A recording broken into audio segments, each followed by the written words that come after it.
मुश्किल से 15 दिन पुरानी बात होगी। प्रातःकाल लगभग सवेरे 6 बजे उन्होंने कहा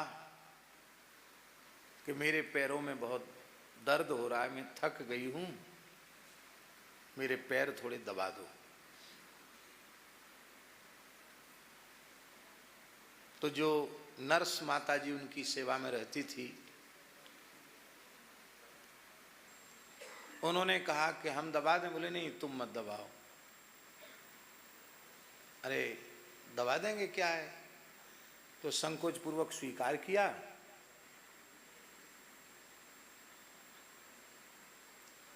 बहुत ध्यान दे करके जो बात हम कह रहे हैं उसको सुनिए। इस युग में इस प्रकार की विलक्षण घटना तो ब्रजवासी है मैया जो नर्स है, क्या मैया आप कहूँ जाओ आओ तो हो नहीं, चलवे फिरवे लायक तो हो नहीं, कहाँ थे, थक गई।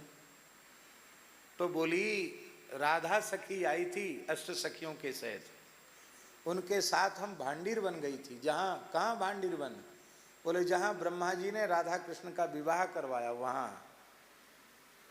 वहाँ भांडीर वन में गई थी हम, वहाँ खेल रही थी राधा रानी के साथ, और उनके साथ लौट कर आई है। वो हमको यहाँ तक भेजने आई हैं सखियों के सहित। तो मैं चलते चलते थक गई हूँ। तो नर्स माता जी ने समझा कि इन्होंने सपना देखा होगा। तो वो उनसे बातचीत छोड़ करके सामने देख करके बोली कि अब तुम जाओ, अब तुम जाओ, तुम लोग चली जाओ। तो उन्होंने फिर पूछा किससे बातचीत कर रही हो? अरे बोले तुम्हें दिखता नहीं है, सामने राधा जी खड़ी है, ये तुंग विद्या खड़ी है, ये सुदेवी खड़ी है, ये रंग देवी खड़ी है, ये विशाखा जी खड़ी है। सखियों का नाम लेने लगी। उनको क्रमशः सखियों के नाम याद नहीं थे, सखियों के नाम लिए उन्होंने। फिर चरण से लेके और चंद्रिका तक राधा रानी के संपूर्ण श्रृंगार का वर्णन किया। और बोले ये सामने खड़ी तो है, मुस्कुरा रही, तुम्हें नहीं दिख रही है? तो उन्होंने कहा कि हमको तो नहीं दिख रही है। तो बोले अब उनको देर हो गई, अब गेट खोल दो, उनको जाने दो। गेट तो बंद ही रहता रात को। तो देखो उनसे बच के जाना, उनका शरीर छूना नहीं। तो अभी भी वो माता जी है, वो कहते जैसी मैं उस किवाड़ा खोलने के लिए गई तो मेरे सारे शरीर में अकस्मात रोमांच हो गया, और एक दिव्य सुगंध, ऐसी सुगंध कभी सूंघी नहीं। हमको लगा कि कुछ दिव्य घटना यहाँ घटी है। और जहाँ राधा रानी खड़ी थी वहाँ रज, सखियों की चरण रज। जबकि कमरे में डिटॉल से, फिनाइल से अस्वस्थ होने के कारण 3 बार 4 बार पोछा लगता है, वहाँ धूल मिट्टी का तो कोई काम नहीं। उस रज को एक पात्र में उन्होंने इकट्ठा करके रख लिया। और अधिक आश्चर्य की बात ये हुई, उनको ये हुआ कि कोई आया नहीं गया नहीं, सवेरे 6 बजे रज कैसे आ गई? चरणों के चिन्ह बने हुए हैं, रज आ गई है। तो वो नली कई बार निकाल देती थी माता जी, तो कपड़े से उनका हाथ ऐसे बांध देते थे। बोले हमारा हाथ खोलो, तुम्हें विश्वास नहीं है। उन्होंने हाथ खोला तो ऐसे हाथ किया तो हाथ में रज थी। बोले ये भांडीर वन की रज है। बोले मेरे चरणों की ओर देखो, तो उनके चरणों में जैसे खूब धूल में चल के आई हूं, उनके चरणों में रज थी। उस रज को भी झाड़ करके रखा गया। इसको स्वप्न कहेंगे, ये प्रत्यक्ष लीला हुई। और अभी अभी की बात, अक्षय नवमी पर माता जी ने हठ किया कि हमको वृंदावन की परिक्रमा करा दो।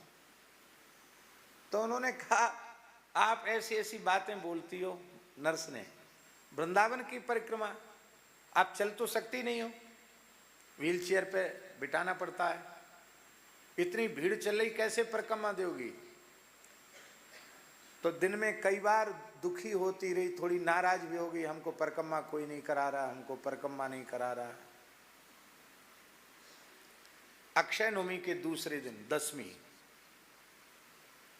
बोली हम तो परिक्रमा करे आए, तुम अब तुम्हारी जरूरत हमको नहीं है। हमारी राधा सखी सखियों के साथ आई थी, हमको परिक्रमा ले गई, हम परिक्रमा करके आए। पल्ली पार यमुना जी के मानसरोवर है, राधा रानी मिली, सब सखियां मिली और कुछ बातचीत हुई। बोले हाँ बातचीत हुई। क्या बातचीत हुई, क्या किया? एक और घटना सुनाई उन्होंने कि कई बार ऐसा तो अभी उन्होंने कुछ दिन पहले माता जी ने बताया कि हमने राधा जी से पूछ लिया कि तुम बताओ हमारा शरीर वृंदावन में छूटेगा कि नहीं, कहीं ऐसा तो नहीं कहीं बाहर जाके हमारा शरीर छूट जाए। तो श्री जी ने उनसे कहा कि तुम निश्चिंत रहो, तुम तो ब्रज की लता हो और ब्रज में ही मिल जाओगी, मेरे निकुंज में रहोगी, तुम्हारा शरीर कहीं नहीं छूटेगा। और कल की बात है, कल उन्होंने जो सेवा में नर्स थी उनसे पूछा कि पक्की बताओ आज एकादशी है कि नहीं? बोले हाँ एकादशी है। तो देहाती भाषा में बोलते देवठानी, देवोत्थापनी को देहाती भाषा में देवठानी बोलते हैं। बोले देवठानी ग्यास है? बोले हाँ देवोत्थापनी एकादशी है। तो वो हंस करके वो जो नर्स है उन्होंने पूछा कि काय अम्मा तुमको क्यों पूछ रही एकादशी, क्या आज पधार जाओगी? तो बोली हाँ क्यों नहीं, अच्छी तिथि है जा सकते हैं, ये कहा। चले जाएंगे नहीं ये नहीं कहा, हाँ अच्छी तिथि है जा सकते हैं। पहले भी तो शरीर छूट सकता था, लेकिन दोनों जगह तुलसी शालिग्राम की भांवर पड़ गई, दोनों जगह विवाह हो गया, पूरा उत्सव हो गया और चरणामृत प्रसाद पंचामृत सब कुछ ले लिया। इसके बाद उन्होंने भगवत धाम प्रयाण किया। यद्यपि लौकिक दृष्टि से कोई भी व्यक्ति अपनी जन्मदात्री माता से वियुक्त हो जाए उसके मन में पीड़ा अवश्य होती है, भले ही वह साधु वेशधारी ही क्यों न हो, मन में पीड़ा होती है। माता के ऋण से कोई ऋण नहीं हो सकता। दंडधारी यति किसी को प्रणाम न करे मर्यादा है, दंड धारण मात्रेणो नरो नारायणो भवेत।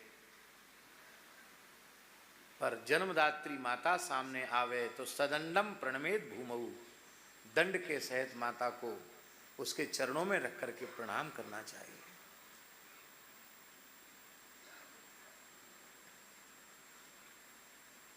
भगवान के समान पूजनीय माता नहीं, हमारे हृदय से पूछो तो भगवान से अधिक पूजनीय माता। पुराणों में भगवान व्यास कहते हैं नहीं मातृ समो गुरु, स्कंद पुराण का वचन है गुरु जी, माता के समान सृष्टि में कोई गुरु नहीं, माता श्रेष्ठ गुरु है।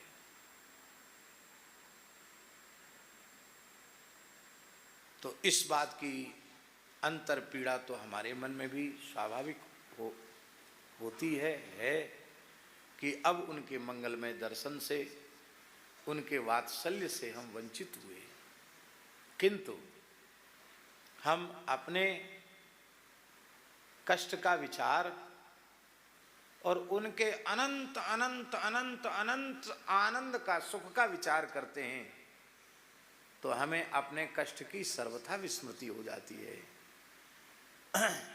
इससे स्पष्ट है कि उनका अंतःकरण कैसा था, और ऐसा अंतःकरण जिसका होगा वो देह त्याग के अनंतर कहाँ प्रतिष्ठित है, वो साक्षात श्री राधा रानी की सहचरियों में सम्मिलित हो गई हैं। ठाकुर जी की नित्य सन्निधि में हैं और वहां के आनंद का, वहां के सुख का कोई पारावार है क्या? इस संसार के असह्य अनंत क्लेश से मुक्त होकर श्री ठाकुर जी की नित्य सन्निधि जिन्हें प्राप्त भई हो, उनके लिए तो कितने सौभाग्य की बात है। इसलिए उनके सौभाग्य का विचार करके हम लोगों ने खूब नाम संकीर्तन किया और आज उनका पावन देह ब्रजरज में विलीन हुआ। जिसने सुना वे आए, अलग से किसी को फोन करके सूचित नहीं किया गया। सज्जन जी ने, सूर्यश्याम वालों ने, सबने, आजकल वो क्या सोशल मीडिया कहते हैं, उसके ऊपर संदेश प्रसारित किया था। उसको भी